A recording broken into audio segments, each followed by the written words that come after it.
Hello વિદ્યાર્થી મિત્રો, તો કેમ છો બધા? મજામાં ને? આપ સૌનું મારી યુટ્યુબ ચેનલ ઉપર હાર્દિક સ્વાગત છે.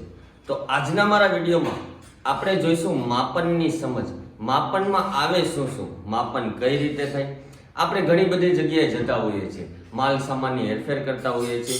કઈ પણ વસ્તુને કઈ જગ્યાએ લઈ જવી, કઈ રીતે લઈ જવી, કેટલી જગ્યામાં લઈ જવી, બધો તેનો ખ્યાલ હોવો જોઈએ. એને કહેવામાં આવે છે માપન. માપન એટલે કે એનું કદ કેટલું છે, એ જગ્યા કેટલી રોકે છે, એનું ક્ષેત્રફળ કેટલું છે, તે કઈ રીતે લઈ જવામાં આવે છે. તો માપનના સમજૂતીમાં આપણે સૌ પ્રથમ જોશું પરિમિતિ. પરિમિતિ કોને કહેવામાં આવે છે? તો માપનની સમજ, તેમાંનો સૌ પ્રથમ પોઈન્ટ છે પરિમિતિ. પરિમિતિ એટલે શું, અથવા પરિમિતિમાં કોનો સમાવેશ થાય છે? તો કે પરિમિતિ એટલે શું? પરિમિતિ એટલે કે કોઈ પણ વસ્તુ હોય, એ નાની હોય, મોટી હોય કે ગમે તેવડી હોય, પરંતુ પરિમિતિ એટલે કે બધી બાજુઓના માપનો સરવાળો. એ ચોરસ હોય, ત્રિકોણ હોય, લંબચોરસ હોય, ષટકોણ હોય, અષ્ટકોણ હોય, ગમે તેટલી બાજુ હોય. ટૂંકમાં પરિમિતિ એટલે કે જેટલી બાજુ આપી છે તે બધી બાજુઓના માપનો સરવાળો. તો પરિમિતિ એટલે કે આપેલી બધી જ બાજુઓના માપનો સરવાળો. ખ્યાલ આવે છે? આપેલી બધી જ બાજુઓના માપનો સરવાળો. એક્ઝામ્પલ તરીકે મેં એક લીધું ચોરસ. ચોરસની ચારે બાજુઓના માપ કેવા હોય છે? તો કે સમાન હોય છે. એક બાજુ 4 સેન્ટીમીટર અથવા 4 મીટર આપ્યું હોય તો ચારે ચાર બાજુઓના માપ પોઈન્ટ કેટલા હોવા જોઈએ? 4 જ હોવા જોઈએ. તો પરિમિતિનું સૂત્ર આના મુજબ શું બને? તો કે પહેલી બાજુની લંબાઈ, બીજી બાજુની લંબાઈ, ત્રીજી બાજુની લંબાઈ અને ચોથી બાજુની લંબાઈ. આ સૂત્ર મુજબ કે આપેલી બધી બાજુઓના માપનો સરવાળો. હવે શોર્ટમાં આપણે લખવું હોય તો 4 ગુણ્યા L લખી શકીએ. કેમ 4 ગુણ્યા L? કારણ કે 4 એટલે કે ચારેય બાજુઓના માપ કેવા છે? સમાન છે, માટે 4 ગુણ્યા લંબાઈ. હવે ધારો કે મેં આ ચોરસની એક બાજુની લંબાઈ 5 સેન્ટીમીટર લીધી છે, તો 5 + 5 + 5 + 5 = 20. અને સૂત્ર મુજબ કરો તો કૌંસનો સંબંધ શું હોય? તો કે ગુણાકાર. કૌંસ દૂર કરીએ એટલે 4 × 20 મીટર અથવા સેન્ટીમીટર, જે પણ એકમ આપ્યું હોય તે. પરિમિતિ માપનની સમજૂતીમાં સૌથી સહેલામાં સહેલું છે. જેટલી બાજુ આપી હોય, 3 બાજુ આપી હોય તો 3, 4 બાજુ આપી હોય તો 4, 5 આપી હોય તો 5 અને 6 આપી હોય તો 6. જેટલી બાજુ આપી છે બધી બાજુઓના માપનો સરવાળો એટલે ટૂંકમાં પરિમિતિ. તો પરિમિતિમાં ચોરસમાં આપણે જોઈ લીધું. હવે આપણે જોઈશું ક્ષેત્રફળ. અગત્યનો પોઈન્ટ છે કે ક્ષેત્રફળ કોને કહેવામાં આવે છે? ક્ષેત્રફળના આધારે થાય છે શું? તો ક્ષેત્રફળ એટલે કે જે પણ વસ્તુ છે એ સપાટી ઉપર મૂકીને કેટલી જગ્યા રોકે છે એને કહેવામાં આવે છે ક્ષેત્રફળ. હવે આ ચોકનું મારે ક્ષેત્રફળ શોધવું હોય તો આ ચોક મારા હાથ ઉપર કેટલી જગ્યા રોકે છે, આ સમતલ સપાટી ઉપર કેટલી જગ્યા રોકે છે, એને તેનું ક્ષેત્રફળ કહેવામાં આવે છે. ક્ષેત્રફળ એટલે કે ટૂંકમાં અંદરનો ભાગ. પરિમિતિ એટલે કે બહારનો ભાગ કે બધી બાજુઓના માપનો સરવાળો. એ જ રીતે ક્ષેત્રફળ એટલે કે અંદરનો ભાગ. જે વસ્તુ છે, ચોકની વાત નથી કરતો, ગમે તે વસ્તુ હોય એ સપાટી ઉપર કેટલી જગ્યા રોકે છે એને કહેવામાં આવે છે ક્ષેત્રફળ. તો ક્ષેત્રફળના આધારે સૌપ્રથમ આપણે ચોરસનું ક્ષેત્રફળ, ત્યારબાદ લંબચોરસનું બાદમાં જોશું. હવે જોશું ચોરસનું ક્ષેત્રફળ. અથવા પેલા વ્યાખ્યા લખી નાખીએ કે આપેલી વસ્તુ સપાટી પર રોકેલી જગ્યાને ક્ષેત્રફળ કહેવામાં આવે છે. બધી જ વસ્તુઓના ક્ષેત્રફળ અલગ અલગ રીતે માપવામાં આવે, કારણ કે બધી જ વસ્તુઓના આકાર અલગ અલગ હોય છે. જે વસ્તુના આકાર સેમ હોય છે એનું ક્ષેત્રફળ સેમ મળે છે, પરંતુ એના માપના આધારે પણ હોય ને. ધારો કે બે ચોરસ હોય, એક ચોરસ 4 સેન્ટીમીટરની લંબાઈનું છે, બીજું ચોરસ 5 સેન્ટીમીટરની લંબાઈનું છે. હવે આ બંને ચોરસ છે, બંનેના આકાર પણ સમાન છે, પરંતુ બંનેની બાજુઓના માપ કેવા છે તો કે અલગ અલગ છે. એક બાજુનું માપ 4 સેન્ટીમીટર છે, બીજી ચોરસની બાજુનું માપ 5 સેન્ટીમીટર છે. તો આ એક ચોરસ જે આપ્યું છે બાજુ, એનું મારે ક્ષેત્રફળ શોધવું હોય તો તમારું સૂત્ર થશે લંબાઈ ગુણ્યા લંબાઈ. ક્ષેત્રફળ એટલે કે કોઈ પણ વસ્તુએ સપાટી પર રોકેલી જગ્યાને ક્ષેત્રફળ કહેવામાં આવે છે. તો આ ચોરસનું ક્ષેત્રફળનું સૂત્ર લંબાઈ ગુણ્યા લંબાઈ. એ જ રીતે હવે આ ચોરસનું ક્ષેત્રફળ શોધવું, એની લંબાઈ કેટલી છે તો કે 4 ગુણ્યા 4 કેટલા થાય 16 સેન્ટીમીટર સ્ક્વેર. આમાં શું થાય તો કે લંબાઈ ગુણ્યા લંબાઈ 5 ગુણ્યા 5 25 સેન્ટીમીટર સ્ક્વેર. આકાર બંનેના સમાન છે, પરંતુ બંને આકારોના માપ કેવા છે તો કે અલગ અલગ છે.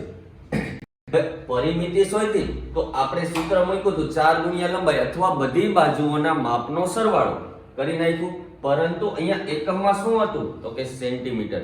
કેમ સેન્ટીમીટર, કેમ મીટર? કારણ કે પરિમિતિ શોધવાની હતી. પરિમિતિ એટલે બધી બાજુના માપનો સરવાળો.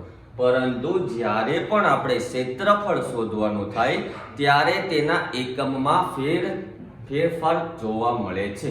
એટલે કે અહીંયા લંબાઈ ગુણ્યા લંબાઈ કર્યું એટલે એનું સૂત્ર શું બન્યું તો કે લંબાઈ સ્ક્વેર અથવા 4 નો વર્ગ કેટલો થાય 16 સેન્ટીમીટર સ્ક્વેર.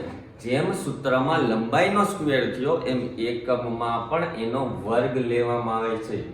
ક્ષેત્રફળ એટલે ટૂંકમાં ગુણાકાર અને પરિમિતિ એટલે કે બધી બાજુઓના માપનો સરવાળો. તો ચોરસ માટે ચોરસના ક્ષેત્રફળનું સૂત્ર શું બનશે તો કે લંબાઈ ગુણ્યા લંબાઈ લંબાઈનો વર્ગ.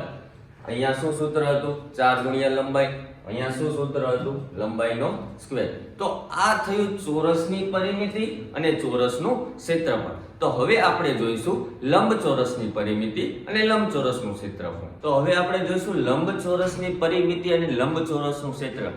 પરિમિતિ એટલે મેં તમને શરૂઆતમાં જ કીધું કે આપેલી બધી બાજુઓના માપનો સરવાળો, એ 4 હોય 5 હોય કે ગમે તેટલી. તો આપણે સૌપ્રથમ જોઈશું બીજું જોઈશું લંબ ચોરસની પરિમિતિ. હવે વ્યાખ્યા તો આપણે લખી નાખી કે આપેલી બધી બાજુઓના માપનો સરવાળો હોય, 4 બાજુ હોય 3 બાજુ હોય કે ગમે તેટલી બાજુ હોય. હવે એનું સૂત્ર મારે બનાવવું છે. તો સૌપ્રથમ મેં લીધું એક ચોરસ, એની લંબાઈ ધારો કે મેં લીધી 3 સેન્ટીમીટર અને પહોળાઈ મેં લીધી 5 સેન્ટીમીટર.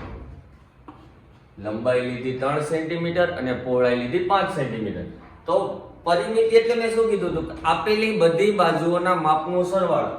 આને મેં કીધું લંબાઈ એટલે કે L અને આને મેં કીધું પહોળાઈ એટલે કે B. તો સૂત્ર શું બને તો કે લંબાઈ પ્લસ પહોળાઈ પ્લસ લંબાઈ પ્લસ પહોળાઈ. આ વ્યાખ્યા મુજબ સૂત્ર બને કે 4 બાજુના માપ આપ્યા છે, લંબાઈ આપ્યું છે, પહોળાઈ આપ્યું છે, લંબાઈ આપ્યું છે, પહોળાઈ આપ્યું છે, ચારે બાજુના માપનો સરવાળો કર્યો. પરંતુ શોર્ટમાં સૂત્ર બનાવો શું બને કેમ કે આ બાજુ જેટલી લંબાઈ હોય એટલી જ આ બાજુ લંબાઈ હોવાની છે, આ બાજુ જેટલી પહોળાઈ હોય એટલી જ ઉપરની તરફ પણ પહોળાઈ હોવાની છે. તો સૂત્ર બનશે 2 કૌંસમાં લંબાઈ પ્લસ પહોળાઈ. કેમ 2 કૌંસમાં લંબાઈ પ્લસ પહોળાઈ? અહીંયા જુઓ આ લંબાઈ એટલે શું થશે 2 ગુણ્યા લંબાઈ, આ પહોળાઈ 2 ગુણ્યા પહોળાઈ. કારણ કે બંને બાજુનું લંબાઈ અને બંને બાજુની પહોળાઈ સમાન છે. સૂત્ર બન્યું 2 કૌંસ 2 માંથી સામાન્ય લઈ લીધું લંબાઈ પ્લસ પહોળાઈ એટલે કે 2 કૌંસમાં લંબાઈ પ્લસ પહોળાઈ. હવે આપણે જોઈશું લંબચોરસનું ક્ષેત્રફળ. લંબચોરસનું ક્ષેત્રફળ આ જ લંબચોરસ છે. લંબચોરસ છે, ધારો કે મેં ક્યુબ લીધું હોય લંબચોરસ ટાઈપનો, ચોરસ જ ક્યુબ પણ લંબચોરસ ટાઈપનો ક્યુબ લીધું, એને મેં મારા હાથ ઉપર મૂક્યું. તો મારા હાથ ઉપર એ કેટલી જગ્યા રોકે છે એને કહેવામાં આવે છે ક્ષેત્રફળ. ગમે તે વસ્તુ હોય, એ નાની વસ્તુ હોય, મોટી વસ્તુ હોય કે વધારે પડતી મોટી હોય, એ સપાટી ઉપર મૂકતા કેટલી જગ્યા રોકે છે એને કહેવામાં આવે છે ક્ષેત્રફળ. તો લંબચોરસમાં તમને જોવા મળશે લંબાઈ અને પહોળાઈ. તો કે લંબચોરસના ક્ષેત્રફળનું સૂત્ર થશે લંબાઈ ગુણ્યા પહોળાઈ. એક્ઝામ્પલ તરીકે મેં લંબચોરસની પરિમિતિ છે તો એમાં લંબાઈ બરાબર મેં લીધું 3 સેન્ટીમીટર અને પહોળાઈ બરાબર લીધું 5 સેન્ટીમીટર. તો એનું સૂત્ર આવ્યું કે ટો કૌંસમાં લંબાઈ પ્લસ પહોળાઈ. તો લંબાઈની જગ્યાએ મેં લખ્યું 3 સેન્ટીમીટર, પહોળાઈની જગ્યાએ લખ્યું 5 સેન્ટીમીટર. 3 પ્લસ 5 તો કે 8, 8 દુ 16 સેન્ટીમીટર. આ થઈ લંબચોરસની પરિમિતિ. હવે એ જ રીતે લંબચોરસના ક્ષેત્રફળનું સૂત્રને આધારે મારે કિંમત શોધવી હોય તો લંબાઈ તમને આપી હતી 3 સેન્ટીમીટર, પહોળાઈ આપી હતી 5 સેન્ટીમીટર, 3 પંચા તો કે 15 સેન્ટીમીટરનો વર્ગ. જે રીતે પરિમિતિમાં સેન્ટીમીટરનું સેન્ટીમીટર, મીટરનું મીટર, જે પણ એકમ આપ્યો એનો એ જ રહેશે, પરંતુ ક્ષેત્રફળમાં જે પણ એકમ આપ્યો છે તેનો સ્ક્વેર અથવા વર્ગ કરી લેવામાં આવે છે. તો લંબચોરસની પરિમિતિનું જોયું આપણે સૂત્ર, તો કે લંબાઈ પ્લસ પહોળાઈ પ્લસ લંબાઈ પ્લસ પહોળાઈ. બંને બાજુની લંબાઈ સમાન હોય, બંને બાજુની પહોળાઈ સમાન હોય, એટલે કે 2 લંબાઈ પ્લસ 2 પહોળાઈ. બંનેનામાંથી મેં 2 કોમન કાઢી લીધા, એટલે તમારું સૂત્ર શું બન્યું? 2 કૌંસમાં લંબાઈ પ્લસ પહોળાઈ. એ જ રીતે લંબચોરસનું ક્ષેત્રફળ, તો કે લંબાઈ ગુણ્યા પહોળાઈ. જે પણ લંબાઈ આપી હોય એ લેવાની ને જે પણ પહોળાઈ આપી એ લેવાની, બંનેનો સામાન્ય રીતે ગુણાકાર કરી નાખવાનો. તો આ થયું લંબચોરસની પરિમિતિ અને લંબચોરસનું ક્ષેત્રફળ. તો હવે આપણે જોઈશું ત્રિકોણ. ત્રિકોણની પરિમિતિ અને ક્ષેત્રફળ. પરિમિતિ એટલે બધી બાજુનું માપનું. હવે ત્રિકોણમાં કુલ ટોટલ બાજુ કેટલી હોય? તો કે 3. આ ત્રિકોણ મેં લીધું, એમાં બાજુ કેટલી જોવા મળે? તો કે 3 બાજુ જોવા મળે. આને તમે લંબાઈ ગયો, આને પહોળાઈ ગયો, આને ઊંચાઈ ગયો, જે પણ ગયો આપણે સિમ્પલ બધી બાજુઓના માપનો સરવાળો. હવે સમબાજુ ત્રિકોણ હોય, ત્રિકોણમાં પણ પ્રકાર આવે: સમબાજુ ત્રિકોણ, સમદ્વિબાજુ ત્રિકોણ અને વિષમબાજુ ત્રિકોણ. સમબાજુ ત્રિકોણ એટલે શું? પહેલા તો એ સમજવું પડે. સમબાજુ ત્રિકોણ એટલે શું? સમ આવી ગયો એટલે એટલો તો ખ્યાલ હોવો જોઈએ કે સમ એટલે સમાન. આપેલી બધી જ બાજુઓના માપ સમાન જોવા મળે છે, એને સમબાજુ ત્રિકોણ કહેવાય. સમ એટલે સમાન. પછી આવશે સમદ્વિબાજુ.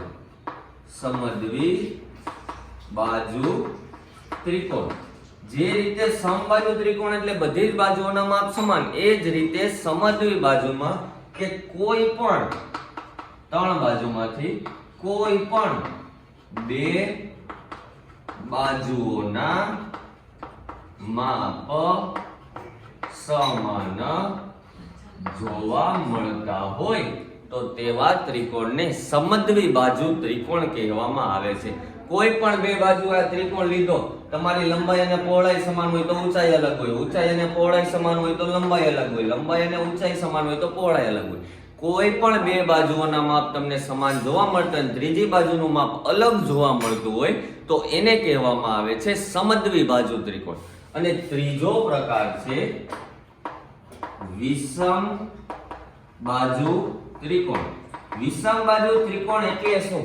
વિષમબાજુ ત્રિકોણ એટલે કે 3 બાજુઓના માપ અલગ હોય. વિષમબાજુ ત્રિકોણ એટલે કે 3 બાજુઓના માપ અલગ હોય, લંબાઈ અલગ હોય, પહોળાઈ અલગ હોય અને ઊંચાઈ અલગ હોય. તો લખવાનું કે 3 બાજુઓના માપ અલગ જોવા મળતા હોય તો તેવા ત્રિકોણને વિષમ બાજુ ત્રિકોણ કહેવામાં આવે છે. તો કે ત્રણેયના સૂત્ર પણ અલગ થશે. ત્રણેયના પરિમિતિના સૂત્ર અલગ, ત્રણેયના ક્ષેત્રફળના સૂત્ર. ક્ષેત્રફળનું સૂત્ર તો સમાન થશે. ક્ષેત્રફળનું સૂત્ર કઈ રીતે સમાન થશે? ધારો કે મેં આ ત્રિકોણ લીધો છે, તો તમારી જે નીચેની બાજુ છે એને કહેવામાં આવશે પાયો એટલે કે પહોળાઈ, અને જે મધ્યમાંથી નીકળે છે એને કહેવામાં આવશે વેધ એટલે કે તમારી ઊંચાઈ. તો ત્રિકોણના ક્ષેત્રફળનું સૂત્ર આપણે લખીએ કે ત્રિકોણના ક્ષેત્રફળનું સૂત્ર 1/2 b ગુણ્યા h અથવા 1/2 પાયો એને ગુણ્યા વેધ. પાયો એટલે કે તમારી પહોળાઈ ત્રિકોણની નીચેની બાજુ, અને વેધ એટલે કે મધ્યમાંથી જે રેખા પસાર થાય છે એને વેધ કહેવામાં આવે છે. આ હતું ત્રિકોણના ક્ષેત્રફળનું સૂત્ર. સમબાજુ ત્રિકોણ આપ્યો ને ત્યારનું છે, અથવા સમજવી જે પણ આપ્યો. પરંતુ હવે પરિમિતિનું, પરિમિતિ એટલે મેં શરૂઆતમાં જ કીધું કે ગમે તેટલી બાજુ હોય, 3 બાજુ છે તો ત્રણેય બાજુના માપનો સરવાળો. 3 બાજુ સમાન હોય, સમબાજુ ત્રિકોણ હોય તો તમારું સૂત્ર શું થાય? લંબાઈ ગુણ્યા લંબાઈ, લંબાઈ પ્લસ લંબાઈ પ્લસ લંબાઈ એટલે કે 3 કૌંસમાં લંબાઈ. કેમ 3 કૌંસમાં લંબાઈ? કારણ કે સમબાજુ ત્રિકોણ છે ને સમબાજુ ત્રિકોણ એટલે શું? તો કે બધી બાજુઓના માપ સમાન છે, એટલા માટે 3 ગુણ્યા લંબાઈ. હવે ધારો કે તમને સમદ્વિ બાજુ ત્રિકોણની પરિમિતિનું સૂત્ર પૂછ્યું. સમદ્વિ બાજુ એટલે તો કે કોઈ પણ બે બાજુના માપ સમાન, લંબાઈ સમાન અથવા પહોળાઈ સમાન, ઊંચાઈ સમાન અથવા લંબાઈ સમાન, તો એનું સૂત્ર થશે લંબાઈ પ્લસ પહોળાઈ પ્લસ ઊંચાઈ. જે પણ બાજુનું માપ આપ્યું છે 5, 6, 4 જે પણ આપ્યું છે બધી બાજુઓના માપનો સરવાળો. એ જ રીતે વિષમ બાજુ ત્રિકોણમાં પણ આપેલી ગમે તેટલી બાજુ હોય, બધી બાજુઓના માપનો સરવાળો. ગમે તે આકાર કેટલા માપના આધારે અથવા કેટલા પ્રકારે પડે છે, તો આ ત્રિકોણ લીધું, ઓછામાં ઓછી 3 બાજુના માપના આધારે કોઈ પણ એનો આકાર ધારણ થાય છે. બે બાજુનું માપ હોય, આ બે બાજુ આવી ગયું, આને કોઈ પણ આપણે આકાર ગણવામાં આવે છે તો કે ના. 3 બાજુઓના માપના આધારે કોઈ પણ આકાર લેવામાં આવે છે.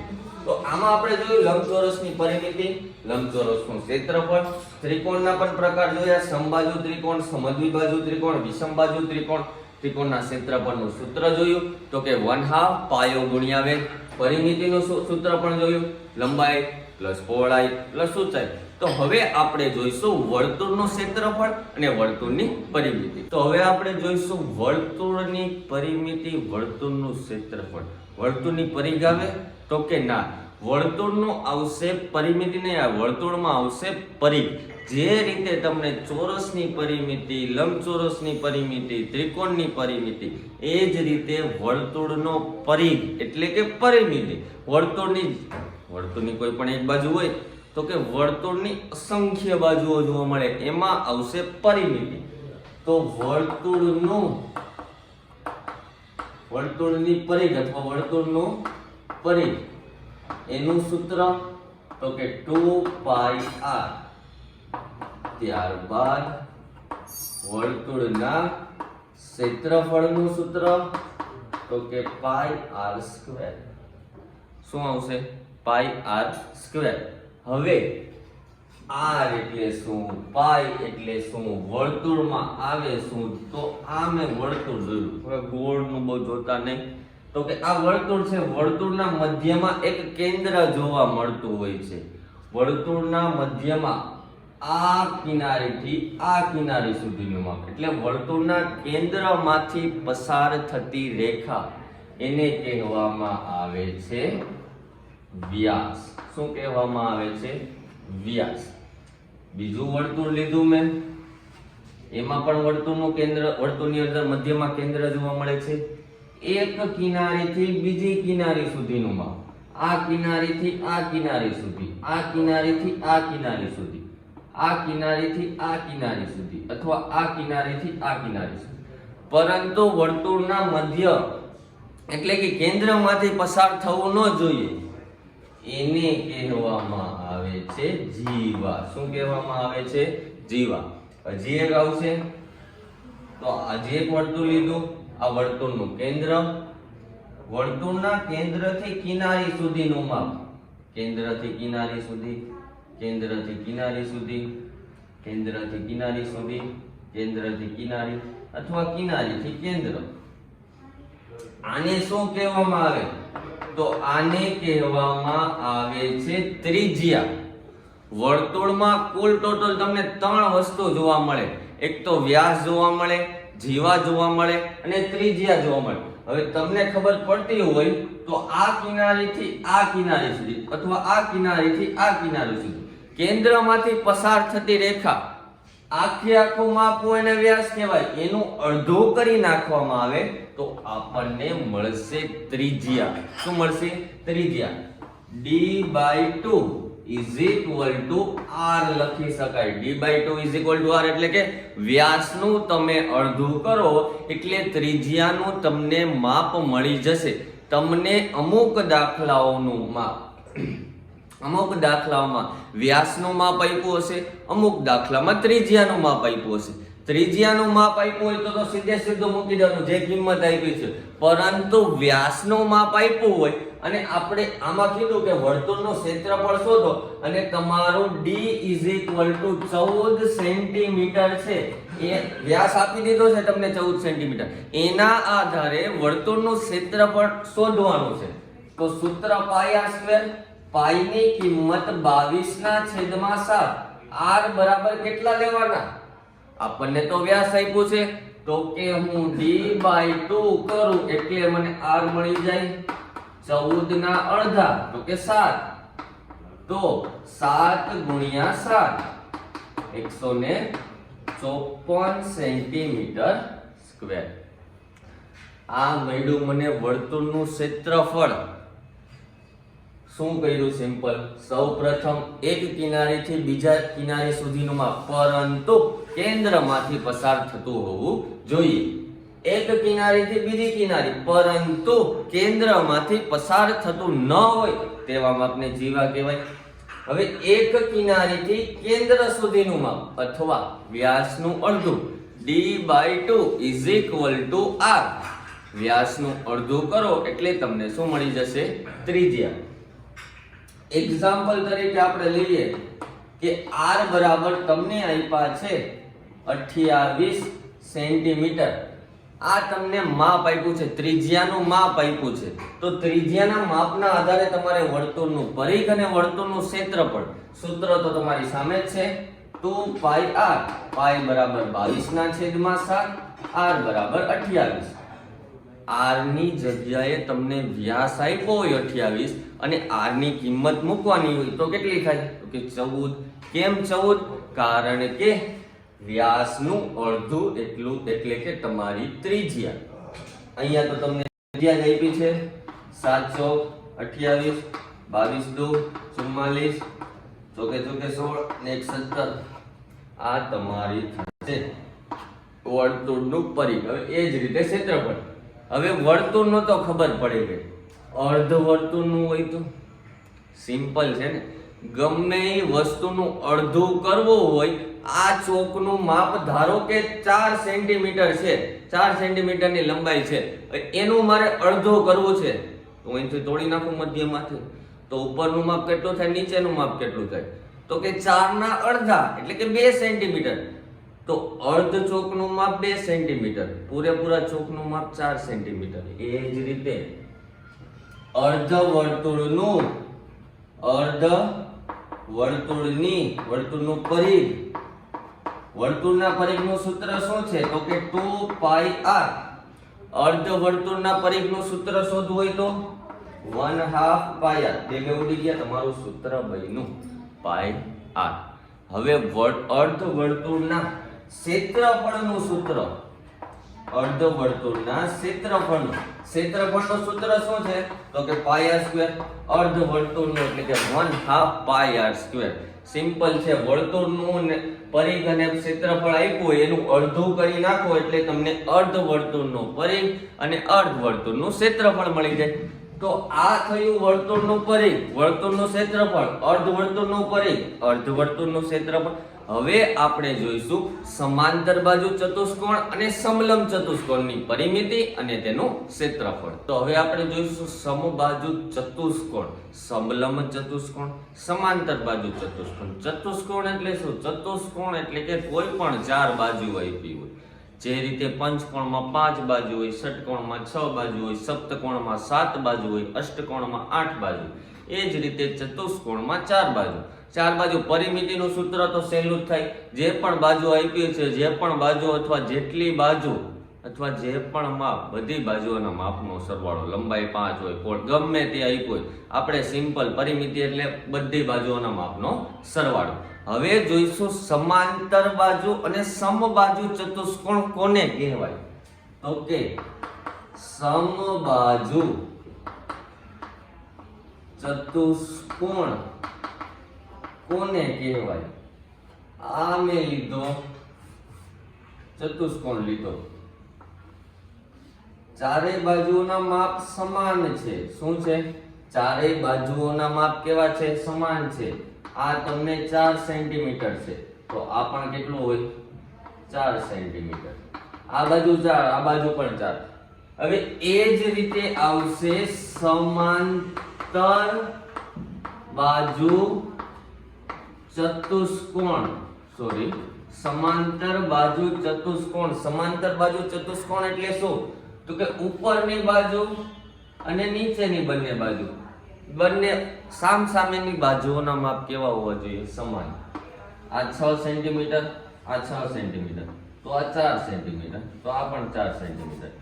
આ 4 આપ્યું હોય તો એની નીચેની પહોળાઈ પણ કેટલી જોવા મળે? 4.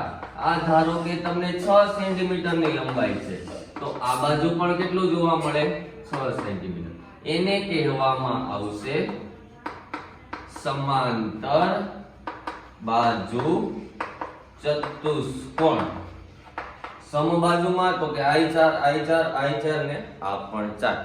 બંનેના ક્ષેત્રફળનું સૂત્ર શું? સમબાજુ ચતુષ્કોણના સમબાજુ ચતુષ્કોણના ક્ષેત્રફળનું સૂત્ર થશે 1/2 d1 ગુણ્યા d2.